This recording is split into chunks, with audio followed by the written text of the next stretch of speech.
ഇപ്പം നമുക്ക് സൈലത്തിൽ അധ്യാപകരെ കുറിച്ച് പറയേണ്ട ആവശ്യമില്ല. സാധാരണ ഇതിൽ പണ്ടൊക്കെ നമ്മളൊക്കെ +2 പഠിക്കുന്ന സമയത്തും കാരണം അധ്യാപകൻ ക്ലാസ്സിലേക്ക് വരുമ്പോഴേ തന്നെ നമുക്ക് ഒരുതരം നെർവസ്നെസ് ആണ് ഫീൽ ചെയ്യുക. IIT ഗോരഖ്പൂരിൽ മെക്കാനിക്കൽ എഞ്ചിനീയർ കഴിഞ്ഞ് ഒരു മൾട്ടിനാഷണൽ കമ്പനിയിൽ ജോലി കിട്ടി, ഏറ്റവും മികച്ചൊരു വീടുണ്ടാക്കി ആ അച്ഛനും അമ്മേനെ തിരികെ അതിൽ കൊണ്ടുവന്നൊരു വീട് ഞാൻ കണ്ടിട്ടുണ്ട്. ഇതൊക്കെ ഈ ഡ്രീമൊക്കെ അച്ചീവ് ചെയ്യാൻ ഏറ്റവും അവരെ സഹായിക്കുന്നത് നമ്മുടെ ഇൻ്റഗ്രേറ്റഡ് സിസ്റ്റമാണ്. നമ്മൾ ഇവർക്ക് കൊടുക്കുന്ന അഡ്വൈസ് എന്ന് വെച്ചാൽ ഐസറുകളിൽ പഠിക്കുക. ഐസറിൽ പഠിച്ച് ഇവിടുന്ന് ഒരു പോസ്റ്റ് ഗ്രാജുവേഷൻ എടുത്ത് നിങ്ങൾ ജർമ്മനിയിലേക്ക്, ഓസ്ട്രേലിയയിലേക്ക്, ഏത് കൺട്രീസിൽ actually it's a foreign passport. Hi മക്കളെ, വളരെയധികം സന്തോഷത്തോടു കൂടിയാണ് ഇന്ന് ഈ നിമിഷം ഞാൻ നിങ്ങളുടെ മുന്നിൽ നിൽക്കുന്നത്. ഇപ്പോൾ നിങ്ങൾക്ക് ഇവിടെ കാണാൻ പറ്റും, നമുക്കൊരു വിശിഷ്ട ഗസ്റ്റ് കൂടി നമ്മുടെ മുന്നിലുണ്ട്. സൈലത്തിൻ്റെ സ്റ്റേറ്റ് വെൽഫെയർ ഓഫീസറും അതോടൊപ്പം തന്നെ സൈക്കോളജിസ്റ്റുമായിട്ടുള്ള നമ്മുടെ ശ്രീകുമാർ പള്ളിയത്ത് എന്ന് പറയപ്പെടുന്ന നമ്മുടെ സ്നേഹപൂർവ്വം നമ്മൾ SP സാർ എന്ന് വിളിക്കുന്ന അദ്ദേഹത്തെ നമ്മൾ ആദ്യം തന്നെ ഈ ഒരു വീഡിയോയിലേക്ക് അല്ലെങ്കിൽ ഈ ഒരു എപ്പിസോഡിലേക്ക് സ്വാഗതം ചെയ്യുകയാണ്. Welcome sir. ഒരുപാട് കാര്യങ്ങൾ നമുക്ക് പറയാനുണ്ട്. അപ്പം എന്തൊക്കെയാണെന്ന് നമുക്ക് സാറോട് തന്നെ നേരിട്ട് ചോദിച്ചറിയാം. സാറേ, പൊതുവെയുള്ള ഒരു ട്രെൻഡ് എന്താണെന്ന് വെച്ചാൽ, ഞാനൊക്കെ പഠിക്കുന്ന സമയത്ത് ഞാൻ കണ്ടൊരു കാര്യമാണ്, ഒട്ടുമിക്ക കുട്ടികളും +2 ശേഷമാണ് നമ്മൾ നീറ്റിന് പോകണോ അല്ലെങ്കിൽ JEEക്ക് പോകണോ എന്നൊക്കെ ആഗ്രഹിക്കുന്നത്. അതിന് പകരം ഇപ്പോൾ +1 ഇൻ്റഗ്രേറ്റഡ് സ്കൂളുകളെ പറ്റി നമ്മൾ പറയാറുണ്ട്. അപ്പോൾ അവിടെ അങ്ങനെ ജോയിൻ ചെയ്താലുള്ള പ്രയോജനം എന്തൊക്കെയാണ് സാറേ? തീർച്ചയായിട്ടും നല്ലൊരു ചോദ്യമാണ് സാറ് ചോദിച്ചത്.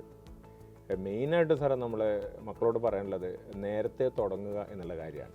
അതിപ്പോൾ ഏത് കാര്യമാക്കി തരും. ഇതിപ്പോൾ നമ്മളൊരു സൈക്കിൾ ഓടിക്കാൻ പഠിക്കുക, അല്ലെങ്കിൽ ഒരു കരാട്ടെ പഠിക്കുക, ഡാൻസ് പഠിക്കുക, നേരത്തെ തുടങ്ങുന്നതിലൊരു അഡ്വാൻറ്റേജ് ഉണ്ട്. അതാണ് മെയിനായിട്ട് നമുക്ക് കിട്ടുന്നത്.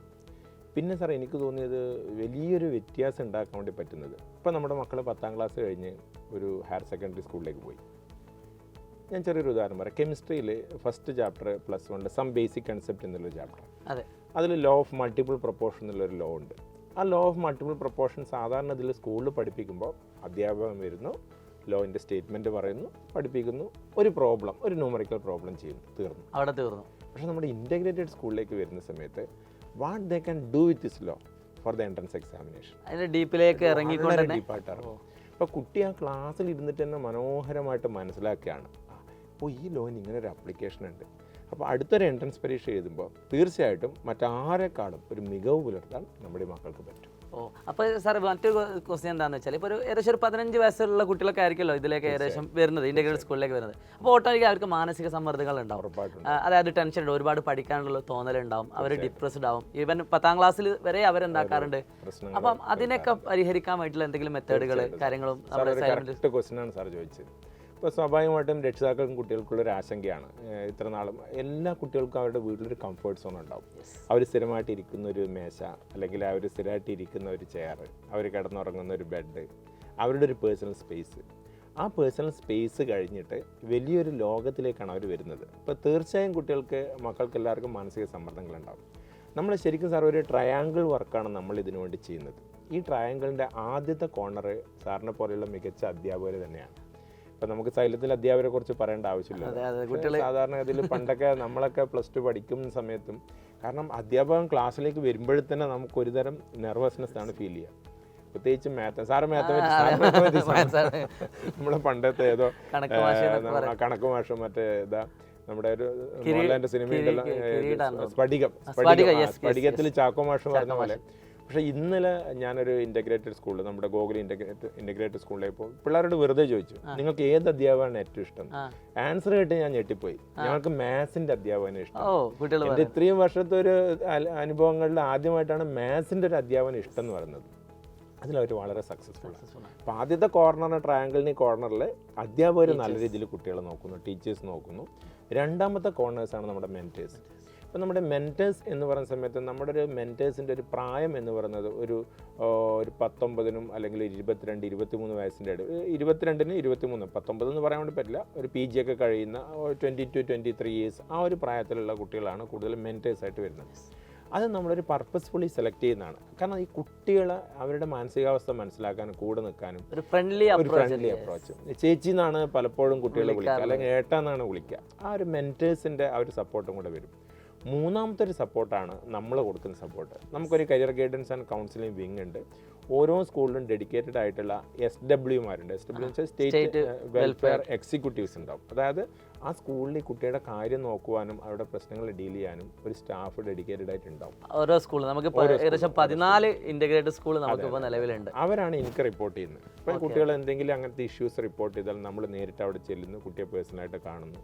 ഈ ഒരു മെൻറ്റർഷിപ്പും ഇതേപോലുള്ള ഒരു ഗൈഡൻസും കൂടെ വരുന്ന സമയത്ത്, പിന്നെ സാറിനെ പോലെ മികച്ച അധ്യാപനം വരുന്ന സമയത്ത് തീർച്ചയായിട്ടും നല്ലൊരു അനുഭവമാണ് കുട്ടിക്ക് കിട്ടാൻ പോകുന്നത്. ശാസ്ത്രീയമായിട്ടുള്ളൊരു ഒരു ഡയഗ്നോസ്റ്റിക്കും അതോടൊപ്പം തന്നെ അതിന്റെ പ്രതിവിധികളുമാണ് സൈലം കൊടുക്കുന്നത്. തീർച്ചയായിട്ടും. ഇപ്പൊ മറ്റൊരു കാര്യം എന്താണെന്ന് വെച്ചാൽ നമ്മളിപ്പോൾ നീറ്റ് ചെയ്യുന്നതിനെ പറ്റി മാത്രമാണല്ലോ സംസാരിക്കുന്നത്. ഇപ്പൊ സൈലം ഇന്റഗ്രേറ്റഡ് സ്കൂളിൽ വരുന്ന ഒരു കുട്ടിക്ക് ഒരുപാട് കരിയർ മേഖലകൾ നമ്മുടെ ഓപ്പർച്യൂണിറ്റീസ് അവൈലബിൾ ആണ്. അപ്പം അതിനെ സൈലം സപ്പോർട്ട് ചെയ്യുന്നുണ്ട്. എങ്ങനെയാണ് അതിന്റെ ഭാവിയും കാര്യങ്ങളൊക്കെ? പൊതുവേ നമുക്കിപ്പോൾ ഈ ഡോക്ടർ, എഞ്ചിനീയർ എന്നുള്ളൊരു പല കുട്ടികളോടും ഞാൻ ഈ കേരളത്തിലെ എല്ലാ ജില്ലകളിലും ഇത്തരത്തിലുള്ള കരിയർ ഗൈഡൻസ് പ്രോഗ്രാമിൽ പോകുന്ന ഒരാളാണ്. ഇപ്പോൾ പല സ്ഥലത്തും കുട്ടികൾ പറയുന്നൊരു അഭിപ്രായം, സാറേ ഞങ്ങൾക്ക് ഡോക്ടർ വേണ്ട, എഞ്ചിനീയർ വേണ്ട, മറ്റെന്തെങ്കിലും ഫീൽഡ് ഉണ്ടോ? ഇതിനൊക്കെയുള്ള വഴികൾ നമ്മുടെ കയ്യിലുണ്ട്.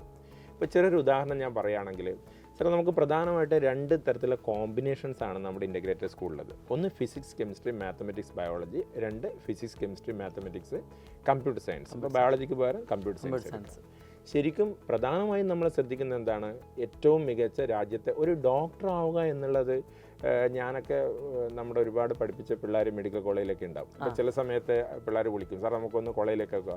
ആ പിള്ളേരുടെ കൂടെയൊക്കെ നമ്മൾ ആ കോറിഡോറിലേക്കൂടെ നടക്കുമ്പോൾ ആ പേഷ്യൻസിൻ്റെ കണ്ണിലുണ്ടാവുന്ന നമ്മളോട്, ഇപ്പോൾ അവരുടെ കൂടെ നടക്കുമ്പോൾ അവരും വിചാരിക്കും നമ്മളും എന്തോ കൂടെ നടക്കുന്ന ഡോക്ടറൊക്കെയാണ്. അവർ നമ്മളോട് കാണിക്കുന്ന ആ ഒരു ഇൻറ്റിമസി, അതൊക്കെ ആ ഒരു പ്രൊഫഷന് മാത്രമേ കിട്ടൂ. ഇപ്പോൾ എയിംസ്, ജിപ്മർ തുടങ്ങിയ ഏറ്റവും മികച്ച സ്ഥാപനങ്ങളുടെ ഡോക്ടർ ആവുക എന്നുള്ളത് അതൊരു വലിയൊരു ലക്ഷ്യം തന്നെയാണ്. പിന്നെ സാർ എനിക്ക് തോന്നുന്നത്, ഒരു കുട്ടി ഡോക്ടറാകുമ്പോൾ ആ കുട്ടി മാത്രമല്ല ഡോക്ടറാവുന്നത്, ഒരു വീട് മുഴുവൻ ഡോക്ടറാവുകയാണ്. ആ കുട്ടിയുടെ അച്ഛൻ അല്ലെങ്കിൽ ഉപ്പ എന്താണ്, പപ്പ ആരാണോ എന്താണോ അവർ വിളിക്കുന്ന, അവരങ്ങനെ ഒരു ടൗണിലേക്കൂടെ അല്ലെങ്കിൽ ആ ഗ്രാമത്തിലേക്കൂടെ നടന്നു പോകുമ്പോൾ മോളെന്താ ചെയ്യുന്നു? ഇപ്പോൾ MBBS കഴിഞ്ഞിട്ടോ, ഓ ഡോക്ടർ ആയില്ലേ എന്ന് പറയുമ്പോൾ അദ്ദേഹത്തിന് കിട്ടുന്ന ആ ഒരു ഫീല്, അതൊരു ഭയങ്കര ഫീല് സാർ. അതേപോലെ തന്നെ സാർ നമ്മളിപ്പോൾ എഞ്ചിനീയർ ആവുക. യൂട്യൂബിൽ ഗൗരവ് അഗർവാൾ എന്ന് പറഞ്ഞൊരു പയ്യൻ്റെ ഒരു വീഡിയോ ഞാൻ കണ്ടിട്ടുണ്ടായിരുന്നു. അവനേതോ ബീഹാറോ ഛത്തീസ്ഗഡ് അങ്ങനെ ഏതോ ഒരു സ്ഥലത്താണ്. അത് ചെറിയൊരു മൺകട്ടോട്ട് ഉണ്ടാക്കിയ വീടാണ്, ഒരു പാടത്തിൻ്റെ നടുക്ക. അവൻ IIT ഗോരഖ്പൂരിൽ നിന്ന് മെക്കാനിക്കൽ എഞ്ചിനീയർ കഴിഞ്ഞ് ഒരു മൾട്ടിനാഷണൽ കമ്പനിയിൽ ജോലി കിട്ടി. അവൻ വന്നിട്ട് ആദ്യം ചെയ്യുന്ന, ഫസ്റ്റ് സാലറി കിട്ടുമ്പോൾ ഫസ്റ്റ് ചെയ്യുന്ന എന്താ അറിയോ? അമ്മേനും അച്ഛനൊക്കെ വീട്ടിൽ നിന്ന് മാറ്റി ഇറക്കി ആ വീട് ബുൾഡോസർ കൊണ്ട് ഇടിച്ച് പൊളിച്ച് കളയാം. എന്നിട്ട് എത്ര ഒരു ടൈം പീരീഡ്, എനിക്ക് തോന്നുന്നു 1 വർഷവും 2 മാസവും കൊണ്ട് ആ സ്ഥാനത്ത് ഏറ്റവും മികച്ചൊരു വീടുണ്ടാക്കി ആ അച്ഛനും അമ്മേനെ തിരികെ അതിൽ കൊണ്ടുവന്നൊരു വീട് ഞാൻ കണ്ടിട്ടുണ്ട്. ഇതൊക്കെ ഈ ഡ്രീമൊക്കെ അച്ചീവ് ചെയ്യാൻ ഏറ്റവും അവരെ സഹായിക്കുന്നത് നമ്മുടെ ഇൻ്റഗ്രേറ്റഡ് സിസ്റ്റമാണ്. ഇപ്പോൾ IITകളിൽ നിന്ന് NITകളിൽ നിന്ന് ഏറ്റവും മികച്ച എഞ്ചിനീയേഴ്സ് ആവുക, എയിംസ്, ജിപ്മർ പോലെ സ്ഥലങ്ങളിൽ നിന്ന് ഡോക്ടേഴ്സ് ആവുക. അതിൻ്റെ കൂടെ തന്നെ സാർ ഇപ്പോൾ ചോദിച്ചൊരു ചോദ്യത്തിൻ്റെ ഒരു ഉത്തരം അത് വളരെ കറക്റ്റായിട്ട് കുട്ടികൾക്ക് പറഞ്ഞു കൊടുക്കേണ്ടതുണ്ട്. സപ്പോസ് ഈ 2 ഫീൽഡിനും താല്പര്യമില്ലാത്തവർക്ക് CUET എന്നുള്ളൊരു പരീക്ഷയുണ്ട്, സെൻട്രൽ യൂണിവേഴ്സിറ്റി എൻട്രൻസ് ടെസ്റ്റ്. തീർച്ചയായും എനിക്ക് തോന്നുന്നു സാർ മോർ ദാൻ 100 യൂണിവേഴ്സിറ്റീസാണ്. അതിന് Delhi university, Banaras Hindu university, Hyderabad university, EFLU എന്നൊക്കെ പറഞ്ഞ സ്ഥാപനമുണ്ട്, English and foreign language university. ഇവിടത്തേക്കുള്ള അഡ്മിഷൻ ആ ക്യാമ്പസിലേക്ക് പോകണമെങ്കിൽ സിവിൽ സർവീസ്, ഇപ്പോൾ ഒരു കുട്ടിക്ക് സിവിൽ സർവീസും ഭയങ്കര ഇഷ്ടമാണ്. ശരിക്കും നമുക്കറിയാം സിവിൽ സർവീസിൻ്റെ ക്വാളിഫിക്കേഷൻ ഡിഗ്രി ആണെങ്കിൽ വരുന്ന ചോദ്യങ്ങൾ എന്താണ്? പോസ്റ്റ് ഗ്രാജുവേഷൻ ലെവലില്ല. ശരിക്കും ഒരു ഇൻ്റഗ്രേറ്റഡ് സിസ്റ്റത്തിലേക്ക് വന്ന് CUET പരീക്ഷകളൊക്കെ എഴുതി സിവിൽ സർവീസിലൊക്കെ പോകാൻ വേണ്ടി പറ്റുന്ന കുട്ടിക്ക് ഏറ്റവും നല്ലൊരു ഓപ്ഷനാണ് തീർച്ചയായിട്ടും സാറേ. അതുപോലെ ബിറ്റ്സാറ്റ് തുടങ്ങിയ പരീക്ഷകൾ, കുസാറ്റ് തുടങ്ങിയ പരീക്ഷകൾ, ഐസർ. ഇപ്പോൾ നമ്മുടെ ഇൻ്റഗ്രേറ്റഡ് സ്കൂളിൽ എനിക്ക് തോന്നുന്നു NDAക്ക് ഒരുപാട് കുട്ടികൾ പാസ്സായിട്ടുണ്ട്. അത്യാവശ്യം നല്ലൊരു ഫിസിക്കൽ ഫിറ്റ്നസ് ഉള്ളൊരു കുട്ടിക്ക് നാഷണൽ ഡിഫൻസ് അക്കാഡമിയിലേക്ക് പോവാം. ആർമി, എയർഫോഴ്സ്, മിലിറ്ററി ഇതിലേക്കൊക്കെ എയർഫോഴ്സ്, മിലിറ്ററി, നാവി ഇതിലേക്കൊക്കെ ഓഫീസേഴ്സ് ആവുക. അതേപോലെ തന്നെ സാറേ ഇപ്പോൾ പൊതുവെ എനിക്ക് തോന്നുന്നത് പിള്ളേർക്കൊക്കെ പുറം രാജ്യങ്ങളിലേക്ക് പോകാനൊക്കെ ഭയങ്കര ഒരു അവിടെ പോയി നിൽക്കാന്നുള്ളതാണ് അവരുടെ ഡ്രീമായിട്ട് ഭയങ്കര, ഓസ്ട്രേലിയ, UK. പക്ഷേ എനിക്ക് കഴിഞ്ഞ ദിവസം ഒരു വീഡിയോ ഒരു പയ്യനെ അയച്ചു തന്നു. കാരണം ഇവിടുന്ന് +2 കഴിഞ്ഞ് പോയതാ, അതൊരു കെയർ ടേക്കറായിട്ട് വർക്ക് ചെയ്ത അവൻ്റെ ജീവിത സാഹസങ്ങൾ ശരിക്കും എനിക്ക് സങ്കടമായി പോയി. നമ്മൾ ഇവർക്ക് കൊടുക്കുന്ന അഡ്വൈസ് എന്ന് വെച്ചാൽ ഐസറുകളിൽ പഠിക്കുക. ഐസർ എന്ന് വെച്ചാൽ സാറിന് അറിയാലോ, Indian institute of scientific education and research. ഐസറിൽ പഠിച്ച് ഇവിടുന്ന് ഒരു പോസ്റ്റ് ഗ്രാജുവേഷൻ എടുത്ത് നിങ്ങൾ ജർമ്മനിയിലേക്കോ ഓസ്ട്രേലിയയിലേക്കോ ഏത് കൺട്രീസിൽ, actually it's a foreign passport.